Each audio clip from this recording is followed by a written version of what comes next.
Ya, ini adalah pertanyaan umum yang sering ditanyakan. Metaverse itu adalah sebuah bisnis berskala global yang mana pengembangan proyek Lado Oktanikop yang mengembangkan ekosistem blockchain.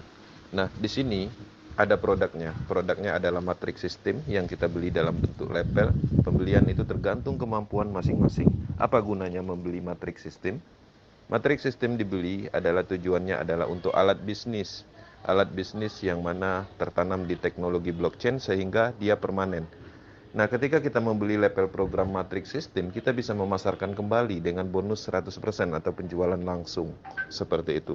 Nah, artinya ada produk yang jelas bahwa di sini ada matrix system level yang mana ada di dalam blockchain Polygon. Ini yang menarik karena sifatnya permanen dan tidak bisa dihentikan. Program yang kita beli akan selamanya ada, sehingga kita bisa melakukan pemasaran bisnis matrix system ini selamanya. Ya, setelah kita menjelaskan apa itu metaverse, metaverse adalah pemasaran matrix system, pertanyaan akan muncul, apa gunanya membeli matrix level yang ada di metaverse? Pasti ada gunanya. Itu adalah alat untuk bisnis yang bisa dipasarkan kembali. Setiap orang membeli level matrix pastinya mendapatkan level-level kosong untuk dipasarkan kembali kepada orang lain, sehingga ketika orang membeli kita dapat bonus 100%. Nah, selain dari itu juga, selain dari alat bisnis dan alat untuk mendapatkan cryptocurrency DAI, apalagi gunanya? Gunanya adalah untuk mendapatkan distribusi SFC, ya, SFC token, untuk mendapatkan potensi distribusi dari NFT. Kemudian itu yang sudah terungkap. Kedepannya, alat atau matrix sistem yang kita beli itu berfungsi untuk mendapatkan proyek-proyek ekosistem blockchain secara keseluruhan, seperti mengikuti staking program, kemudian NFT platform, metaverse, game blockchain, marketplace blockchain, dan lain-lain. Jadi pada prinsipnya, matrix sistem yang kita beli itu adalah sebuah alat yang memang bernilai secara fungsionalnya sangat banyak. Jadi untuk mendapatkan banyak produk blockchain, teman-teman harus membeli matrix system seperti itu. Ya, jadi kita memahami kekhawatiran semua orang anti scam itu adalah kalimat yang luar biasa yang tidak pernah kita temukan di dalam bisnis pemasaran apapun. Nah, pertanyaannya, kenapa berani Metaverse menyatakan bahwa Metaverse adalah anti scam? Kita harus paham, scam itu adalah bahasa Inggris dan terjemahannya adalah penipuan. Penipuan terjadi selama ini karena faktor apa? Karena faktor dananya terkumpul di rekening tertentu, sentral dana. Apa salah satunya? Misalnya adalah tidak ada pembayaran di dalam bisnis tersebut, dananya dilarikan ownernya, atau mungkin disalahgunakan. Itu pada umumnya terjadi. Kemudian apalagi? Sentral data atau kontrol sistem terpusat. Contohnya apa? Dihack, diambil alih pemerintah, kemudian maintenance cukup lama, dan macam-macam. Dan memang terkadang itu ketika sentral data atau data server terpusat memang sengaja developmentnya mematikan programnya, menipu, tujuannya menipu. Ketika dana semuanya sudah terkumpul banyak, mereka sudah mencapai target. Nah, dengan alasan-alasan seperti itu kita tidak menemukan di metaverse. Metaverse adalah bisnis terdesentralisasi menggunakan jaringan Polygon blockchain. Dia adalah bagian pengembangan dari smart contract. Kita sama-sama tahu smart contract adalah sebuah algoritma yang di dalamnya atau dijalankan di dalam blockchain teknologi.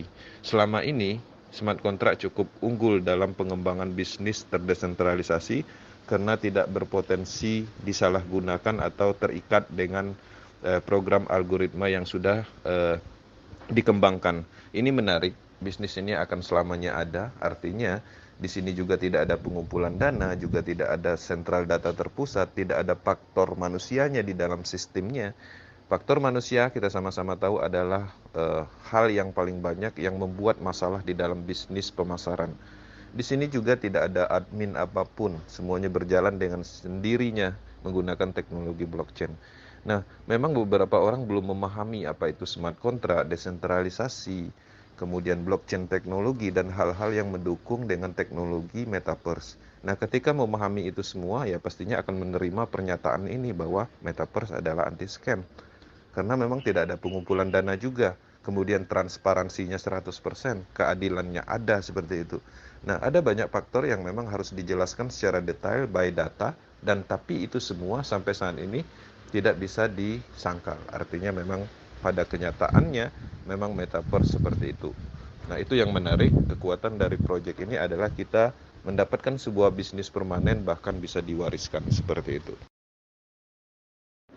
Ya, jadi pada prinsipnya di Metaverse ini sebenarnya kita membeli alat, jadi risikonya nggak ada, bisa dibilang seperti itu. Masih berisiko kalau kita membeli alat-alat pada umumnya, misalnya beli senapan angin untuk menangkap burung seperti itu masih ada risikonya karena kekhawatiran rusaknya karatnya seperti itu. Tapi kalau ini, kita membeli alat, matrix system yang tertanam di teknologi blockchain yang tidak ada potensi expirednya, rusaknya seperti itu. Nah, jadi ini tidak ada resiko karena alat yang kita beli itu adalah alat untuk mendapatkan aset digital. Nah, jadi ketika kita memahami itu, artinya risikonya di mana? Nah, itu yang harus dipikirkan. Saya juga tidak menemukan risiko apapun dan saya bingung risikonya di mana. Memang ada potensi risiko terjadi yang mungkin adalah kesalahan dari individunya. Misalnya ketika bergabung di Metaverse, prepaid key-nya nggak disimpan, kemudian handphonenya hilang, sehingga tidak bisa memulihkan trust wallet-nya. Mungkin itu aja risikonya. Artinya bukan dari sistemnya. Nah, jadi teman-teman harus menyadari memang resiko itu adalah sebuah hal yang kita temukan selama ini ada di individu masing-masing. Nah, itulah tujuan kita, kenapa kita menjalankan akademinya. Bagaimana cara merawat akun kita, trust wallet kita, supaya tidak terjadi resiko yang karena faktor personal seseorang. Bisnis ini cukup aman karena memang bisnis ini bukan seperti bisnis pada umumnya, yang mana kita menjual produk misalnya, kemudian kita dapat bonus 10%, sisanya masuk ke development, nanti development udah kaya mereka matikan sehingga bisnisnya berhenti. Bukan itu. Kita murni membeli alat, aset digital yang mana alat kita beli tujuannya adalah untuk mendapatkan produk-produk ekosistem Metaverse yang mana semuanya itu adalah sumber uang. Seperti itu. Iya, Bang. Jadi pada prinsipnya kita di sini berproses. Bisnis ini memungkinkan kita untuk melakukan proses karena bisnis ini tidak ditemukan titik akhirnya. Karena bisnis ini sebenarnya adalah sebuah program yang tertanam di teknologi blockchain yang mana sifatnya adalah desentralisasi. Nah, jadi pada intinya ketika ingin berkembang di Metaverse ini adalah tempatnya. Ya, saya menyadari kalau dulu kan kita mengembangkan bisnis orang lain, kita memasarkan proyek orang lain, ketika orang tersebut berhasil atau sudah mencapai target bisnisnya kan mereka tutup. Jadi sia-sia kita mempelajari sistemnya, mempelajari produknya, roadshow sana sini, tabel tab sana sini. Tapi apa yang kita bangun setelah 6 sampai 8 bulan bisnisnya berhenti. Harusnya di angka tersebut kita mendapatkan uang besar karena berhasil membentuk tim, membangun tim gitu. Nah, sebenarnya kalau di Metaverse itu adalah salah satu kelebihannya ketika teman-teman ingin memaksimalkan kreativitas dalam pengembangan bisnis, apa yang dilakukan nggak sia-sia, hebatnya di situ. Nah, jadi banyak orang yang tidak menyadari itu, yang selama ini mungkin dia bermain di dalam bisnis network, tapi yang dia lakukan adalah sebenarnya pada intinya membangun bisnis orang lain, karena ada pola namanya bonus sponsor. Nah, sisanya dananya kemana? Dananya dikirim ke sentral tertentu. Artinya sentral tertentu mengumpulkan dana, mendapatkan keuntungan dari hasil kerja kita. Nah, di sini ini adalah bisnis individu, ya, bisnis owner. Artinya sebenarnya Lado Oktanikop itu hanya membuat sebuah program alat berserta produknya yang mana semua orang berhak untuk mengembangkan bisnis tersebut untuk bisnis mereka sendiri. Polanya hanya itu. Nah, jadi nggak ada masalah. Yang penting ada keyakinan di dalam bisnis ini. Berproses aja. Berproses aja dalam hal melakukan. Nggak usah semaksimal apa yang kita bisa lakukan dulu. Karena proses itu akan berjalan seiring dengan waktunya. Seperti itu. Satu hal yang perlu diketahui ketika abang ingin berbisnis, ini sebenarnya tempatnya. Tapi kalau untuk investasi, ya mungkin bisa di sini, tapi di sisi lain tidak secepat ketika kita melakukan bisnis.